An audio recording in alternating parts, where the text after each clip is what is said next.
काटा लगा गर्ल तथा अभिनेत्री मॉडेल शेफाली जरीवाला हिचं वयाच्या 42व्या वर्षी निधन झालेलं आहे। शेफालीला हृदयविकाराचा झटका आल्याची माहिती मिळतेय।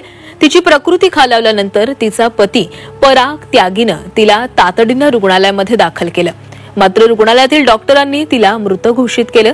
तिच्या निधनाच्या वृत्तानं मनोरंजन विश्वात आणि चाहत्यांमध्ये शोककळा पसरलेली आहे। शेफालीचा मृतदेह मुंबईतील कूपर रुग्णालयात शवविच्छेदनासाठी पाठवल्याचं समजतंय।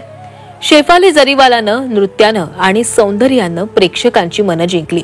2002 मध्ये तिचं काटा लगा हे गाणं प्रसिद्ध झालं होतं आणि या गाण्यातील तिच्या डान्सनं तिला रातोरात प्रसिद्धी मिळवून दिली। याशिवाय अनेक टीव्ही शोज असतील, मालिका असतील, तसंच बिग बॉस 13 मध्येही ती झळकलेली होती।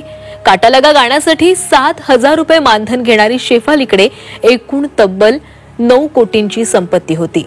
चित्रपट सृष्टीपासून दूर राहूनही शेफालीची ब्रँड व्हॅल्यू कायम होती।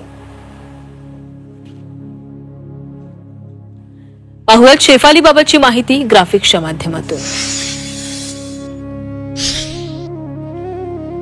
2002 मध्ये काटा लगा गाण्यानं शेफाली रातोरात स्टार झाली। मुझसे शादी करोगी सिनेमातून शेफालीचं कमबॅक झालं। नजबलिये या डान्स रियालिटी शो तिने गाजवलेला होता। बिग बॉस 13 मधून शेफाली पुन्हा प्रसिद्धीच्या झोतात आली। मानसिक आरोग्य, महिला हक्कांसाठी तिनं नेहमीच आवाज उचलला। काटा लगा गाण्यासाठी 7,000 रुपये मानधन तिनं त्यावेळी घेतलं होतं। काटा लगा गाण्यानंतर शेफालीचं नशीब चमकलं।